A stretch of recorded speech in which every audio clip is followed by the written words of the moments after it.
La République de Platon, livre 3e, suite. Un charpentier malade, dis-je, demande au médecin de lui donner un remède qui, par vomissement ou purgation, évacue sa maladie, ou bien de lui faire soit une cautérisation, soit une incision qui l'en débarrasse. Mais si quelqu'un lui prescrit un non-régime, avec des bandages autour de la tête et ce qui s'ensuit, il dit vite qu'il n'a pas le temps d'être malade, qu'il ne trouve aucun avantage à vivre ainsi, ne s'occupant que de sa maladie et négligeant le travail qu'il a devant lui. Après cela, il congédie le médecin et reprenant son régime habituel, revient à la santé et vit en exerçant son métier. Ou bien, si son corps n'est pas à même de résister, la mort le tire d'embarras. Voilà la médecine qui semble convenir à un tel homme.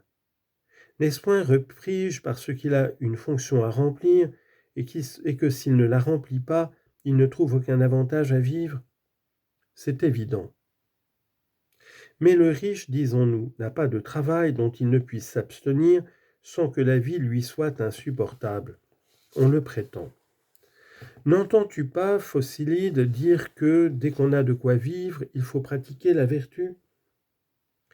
Je pense aussi qu'il faut la pratiquer avant. Ne lui contestons pas ce point, mais voyons par nous-mêmes si le riche doit pratiquer la vertu et s'il lui est impossible de vivre sans elle, ou si la manie de nourrir les maladies qui empêchent le charpentier et les autres artisans de s'appliquer à leur métier n'empêche pas le riche de suivre le précepte de Phocylide. Si par Zeus, dit-il, et rien peut-être ne l'empêche autant que ce soin excessif du corps qui va au-delà de ce qu'admet la gymnastique, car il est gênant dans les affaires domestiques, dans les expéditions militaires et dans les emplois sédentaires de la cité. Mais son principal inconvénient est de rendre difficile toute étude, toute réflexion ou méditation intérieure. On redoute toujours en effet des maux de tête et des vertiges qu'on impute à la philosophie. Aussi partout où ce soin se rencontre, il entrave l'exercice et la mise à l'épreuve de la vertu, car il fait qu'on croit toujours être malade et qu'on ne cesse de se plaindre de sa santé. C'est naturel. Disons donc qu'Asclépios le savait et que c'est pour les hommes qui tiennent de la nature et du régime qu'ils suivent une bonne constitution, mais souffrent d'une maladie localisée, qu'il a inventé la médecine. Il a chassé leur maladie par des remèdes et des incisions, tout en leur ordonnant de ne rien changer à leur régime habituel, afin de ne point porter préjudice aux affaires de la cité. Quant aux sujets entièrement minés par la maladie, il n'a point tenté de prolonger leur vie misérable par un lent traitement d'infusion et de purgation, et de les mettre dans le cas d'engendrer des enfants destinés probablement à leur ressembler.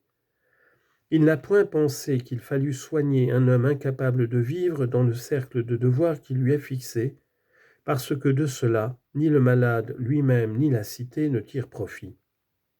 « Tu fais un politique d'Asclépios, dit-il. Il est évident qu'il l'était. Ne vois-tu pas que ces enfants, en même temps qu'ils combattaient vaillamment devant Troie, exerçaient la médecine, comme je dis?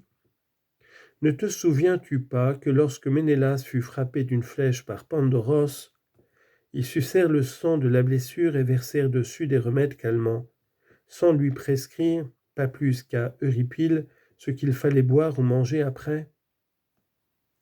Ils savaient que ces remèdes suffisaient à guérir des hommes qui, ayant leurs blessures, étaient sains et réglés dans leur régime, eussent-ils bu dans le moment même le breuvage dont nous avons parlé.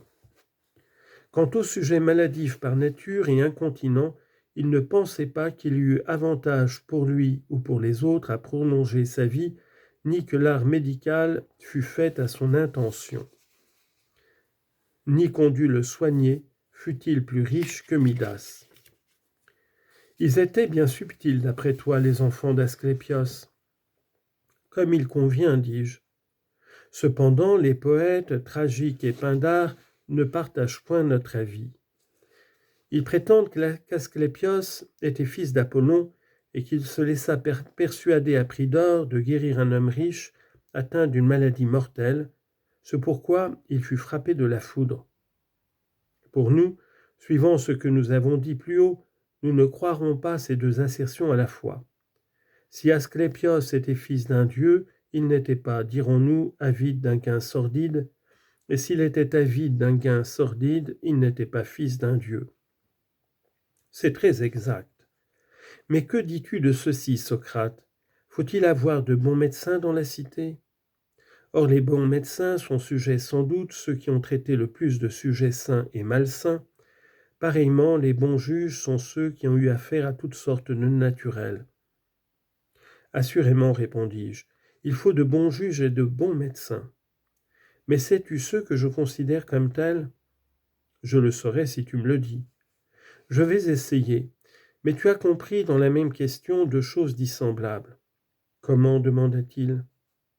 Les plus habiles médecins seraient ceux qui, commençant dès l'enfance à apprendre leur art, auraient traité le plus grand nombre de corps et les plus malsains, et qui, n'étant pas eux-mêmes d'une complexion saine, auraient souffert de toutes les maladies. En effet, ils ne guérissent pas, je pense, le corps par le corps. Autrement, il ne conviendrait pas qu'ils fussent ou deviennent jamais malades. Mais le corps par l'âme, et l'âme qui est ou qui devient malade ne peut bien soigner quelque mal que ce soit. C'est vrai, dit-il. Mais le juge, mon ami, commande à l'âme par l'âme, et il ne convient pas que l'âme soit élevée dans la compagnie des âmes perverses, ni qu'elle ait parcouru la série de tous les crimes, à seule fin de pouvoir avec acuité conjecturer par elle-même les crimes des autres, comme le médecin conjecture les maladies du corps. Au contraire, il faut qu'elle soit restée ignorante et pure du vice si l'on veut que belle et bonne elle juge sainement ce qui est juste.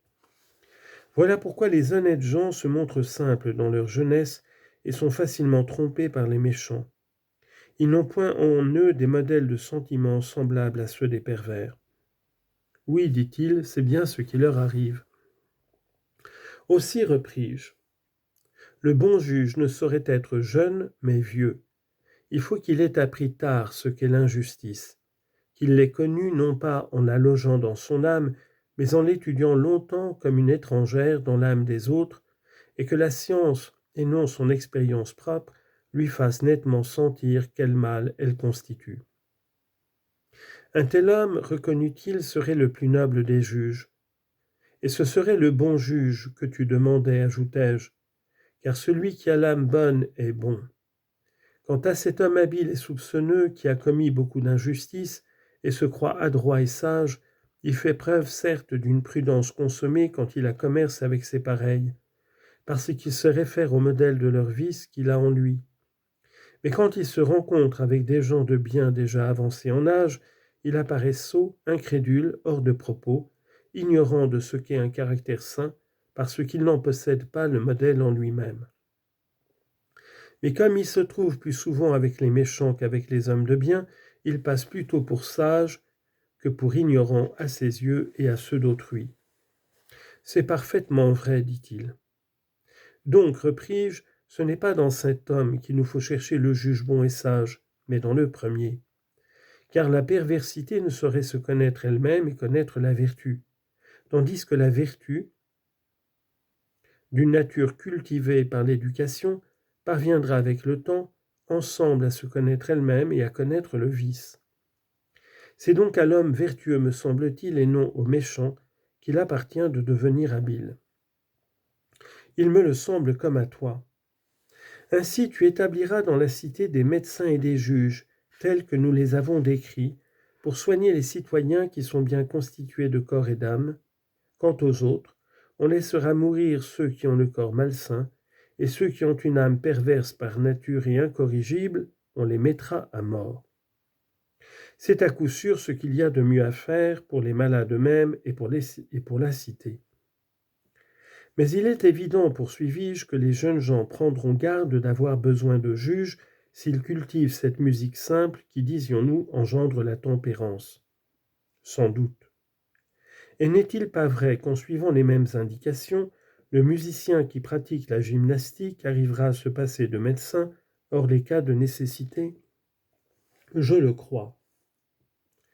Dans ses exercices même et dans ses travaux, il se proposera de stimuler la partie généreuse de son âme plutôt que d'accroître sa force et comme les autres athlètes, il ne réglera pas sa nourriture et ses efforts en vue de la vigueur corporelle. C'est très exact, dit-il.